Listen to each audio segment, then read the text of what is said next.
Welcome to this video where you will learn how to find and access the full text of an article when there is no obvious full text link. You may have found a reference to an article either by doing a Google or Google Scholar search, or perhaps you might have used the QEMU Discover search engine, or perhaps one of the QEMU databases which may not have included a full text link. You may also have found an article cited, or someone may have simply given you a reference to a specific article, but you can't find the full text for any of these.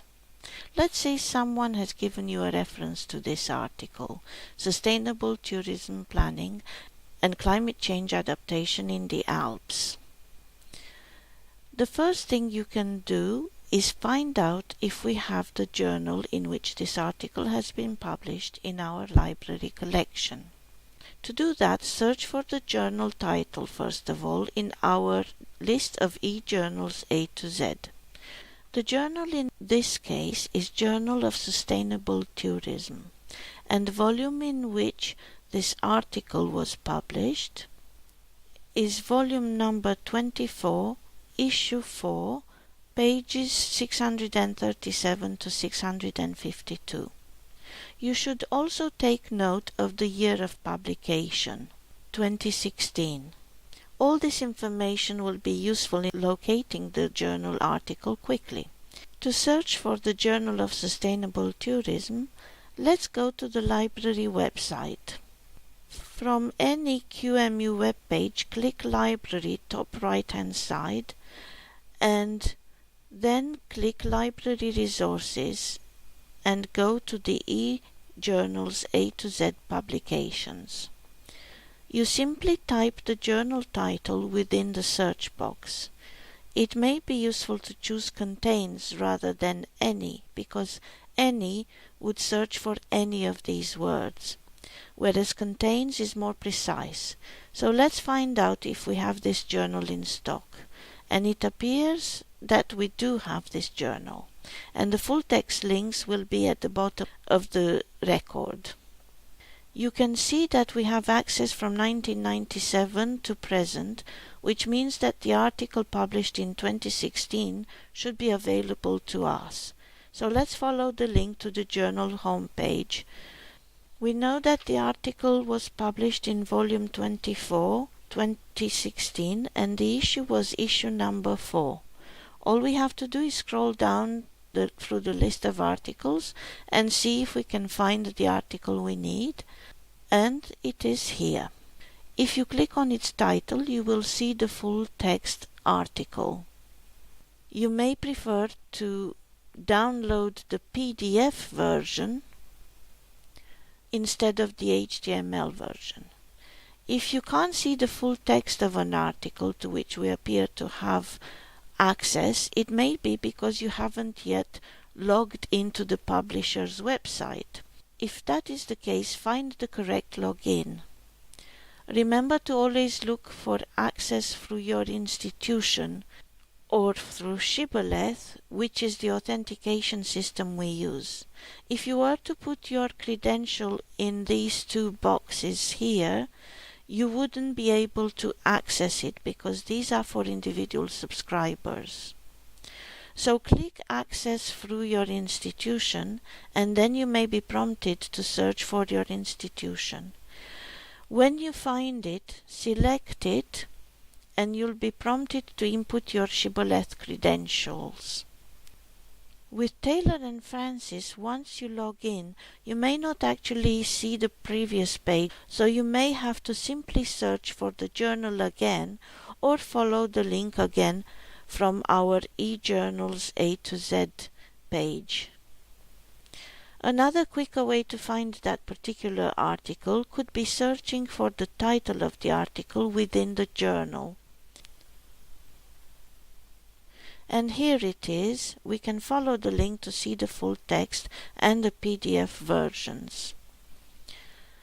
You may have also found an article by using Discover, our search engine.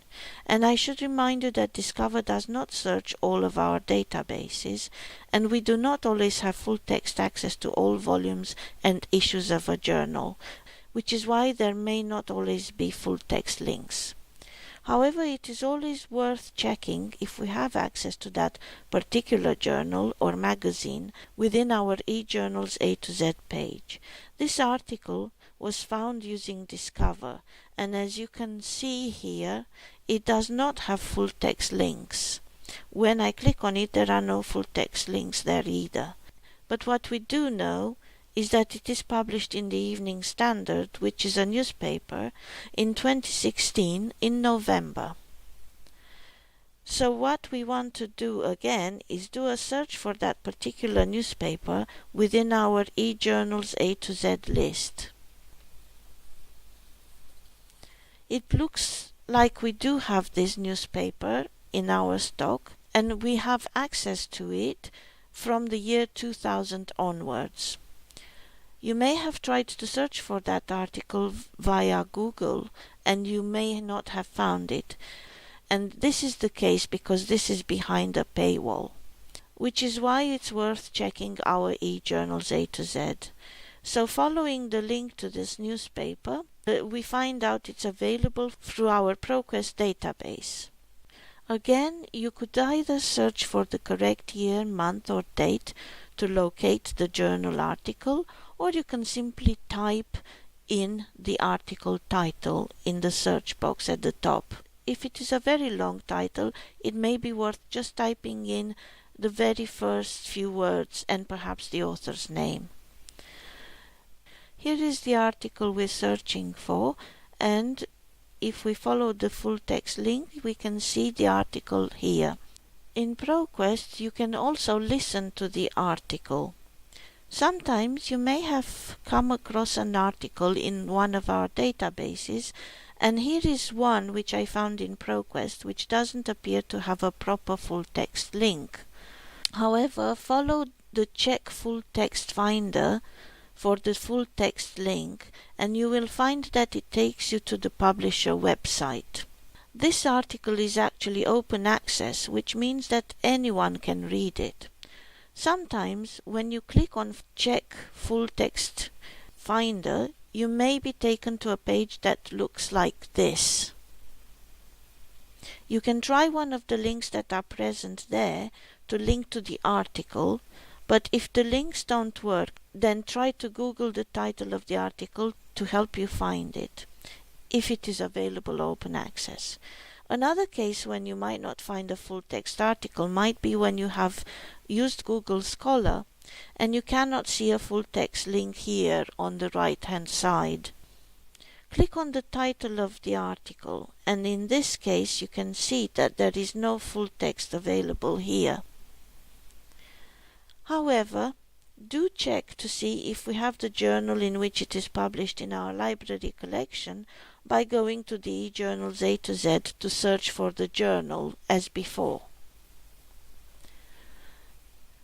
It looks like we have access to this journal. However, looking at the date of this article, which was published in June 1990, and looking at the dates we have access to through our library collection, it looks as though this particular article is not actually included in our collection. Therefore, we do not have full text access to it. Since we don't have access to this particular article, the next step would be to search for it on the internet via Google to see if a free version of the article may be available through another source. Sometimes this happens when the authors of an article work within academia, because universities usually have an e-repository of all the research that has been done by their academic staff, which is usually freely available. In this case, there isn't a free version of this article, as I have already checked it, and if you really need it for your dissertation perhaps, the next step would be to use our interlibrary loan service. This is found within the same library resources page, which has a link to the Interlibrary Loans Guide, which explains who can request interlibrary loans. You can request an article that you really need through filling in an online form where you need to select the type of source you want. You will be prompted to log in, input the details of the source you need, and you must also read the copyright declaration and agree that this article will be used by you only. You cannot share this with anyone else. Once you have filled in your ILL request, the article will be emailed to your QMU email address within a few working days. Please read the Interlibrary Loan Guide to find out how many of these are free for each category of students.